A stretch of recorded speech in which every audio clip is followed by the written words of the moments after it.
If you're not already subscribed to this YouTube channel, go ahead and hit the subscribe button now, along with the bell icon so you can be notified whenever a new video is posted. And if you're already subscribed, check and make sure that YouTube hasn't unsubscribed you. And of course, be sure to give the video a like as well as share it on your social media. The white supremacists hate that. And now, the Sunday address. Before we get started, I need to tell you that this is about entertainment, and as we all know, I'm extremely reluctant to talk about that subject because it's one of the 4 issues that black folks just don't handle very well. We oversample when it comes to entertainment, and we have a real obsessive-compulsive disorder when it comes to comedy. That's because, as comedy goes, we as a people are under siege and oppressed, so we go looking for ways to cope with this. Also for a way to find some kind of joy, albeit artificial, to counter the constant pain that we are subjected to. But comedy becomes like shoveling sugar down someone's throat. Although it's certainly sweet, it also is very abrasive when you take it in huge amounts.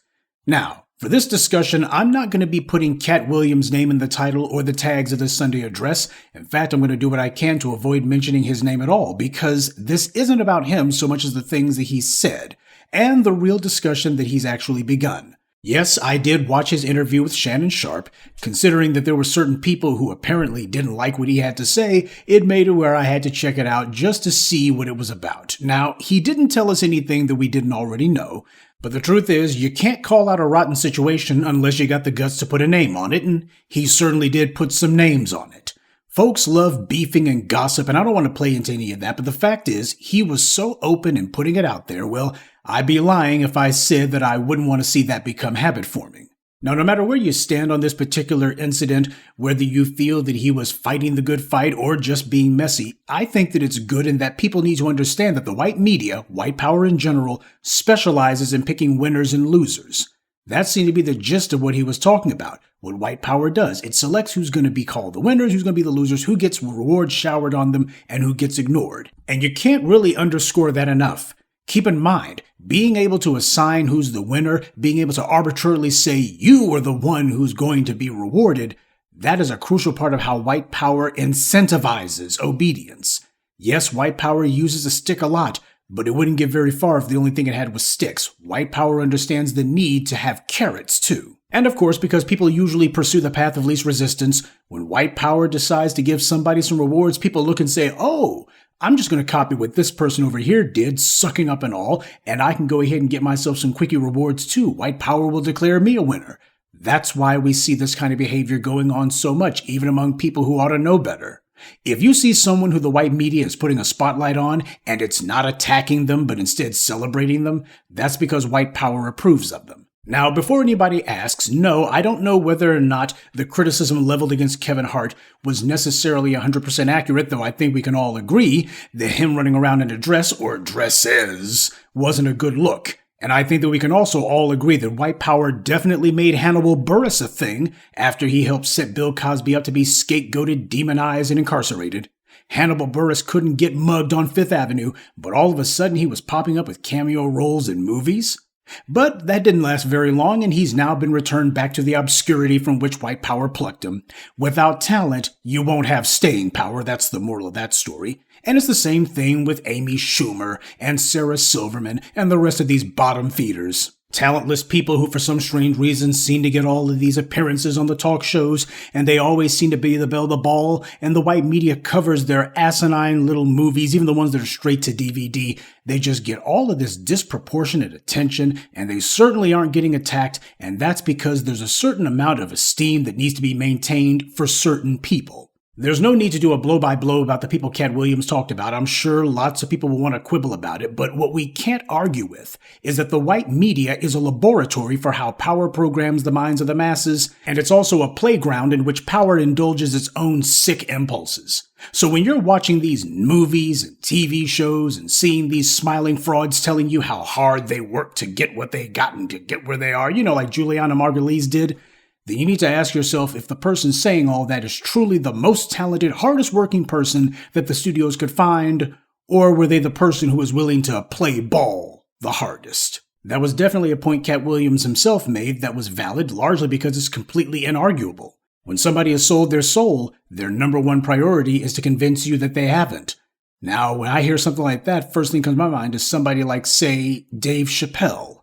There's a ton of comedians in Hollywood, and yet you only got about one, maybe two instances where Dave Chappelle pulled back the curtain for a moment and discussed some things that most people wouldn't. But you notice that when Dave Chappelle does it, he does it mostly for himself, for his own benefit, to tell people how tough things have been for him. Dave Chappelle is an advocate for Dave Chappelle. After all, Dave Chappelle made and continues to make tens of millions of dollars off of his comedy specials for Netflix. But then again, Katt Williams has had a number of Netflix specials too.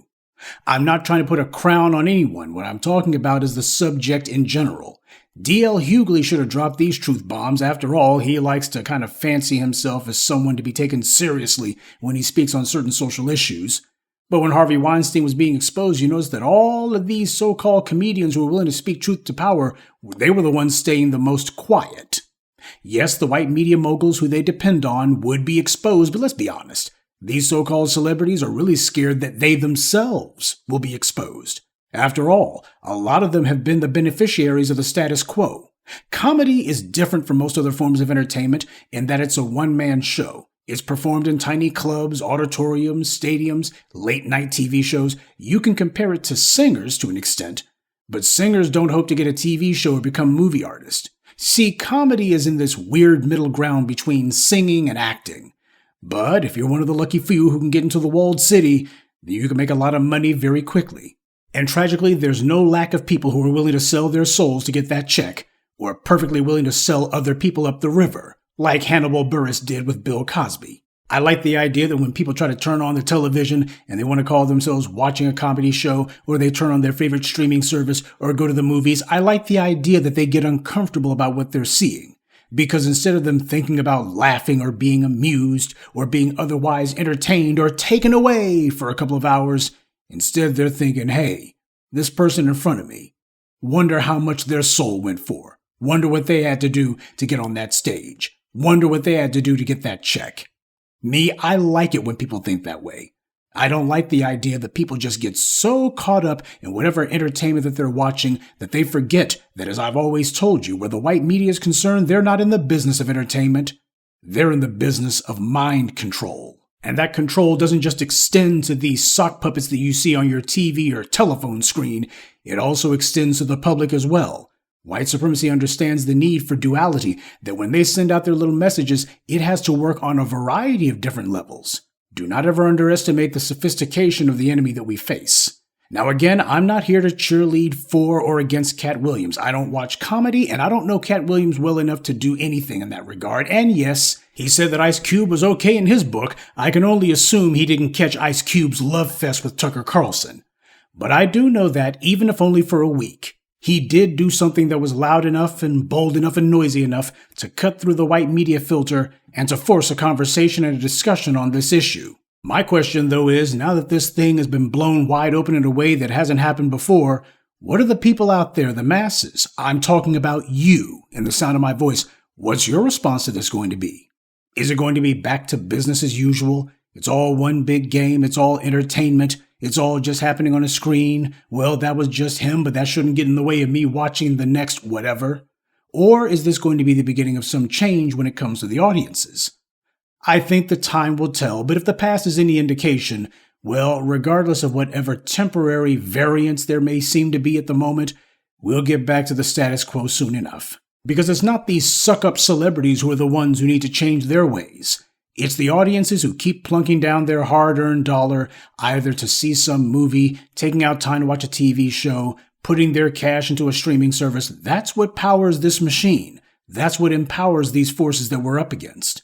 And I think that that's a large part of what needs to be called out too. Not just the people who are putting out the garbage, but also the people who are paying for it and making it where this kind of stuff is and remains profitable. Because to circle back to what I said in the beginning, he wasn't saying anything that we didn't already know, and that being the case, when does this actually translate into a change in audience habits? Ultimately, that's the only thing that's going to change this equation.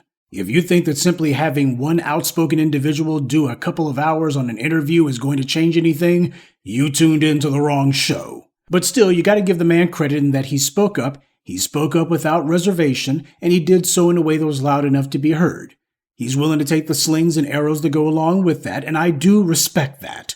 I hope it's also the beginning of a trend, not just for those who work in media or those who aspire to, but also for the audiences who consume the tripe that the white media puts out. Because the manipulation, the way people are degraded and undermined, the numerous ways that the white media warps and perverts the minds of the public, but most of all, the proliferation of pure lies. That is no laughing matter. Good day, and be one. I'd like to take a moment to mention some of our contributors. Codified Trucking, Charlie, Mark Anderson, Jimmy Whitfield, and Ikegas Dorset. Salute to them and thank you to everyone for listening, liking, and sharing this message. Black empowerment only exists because of you.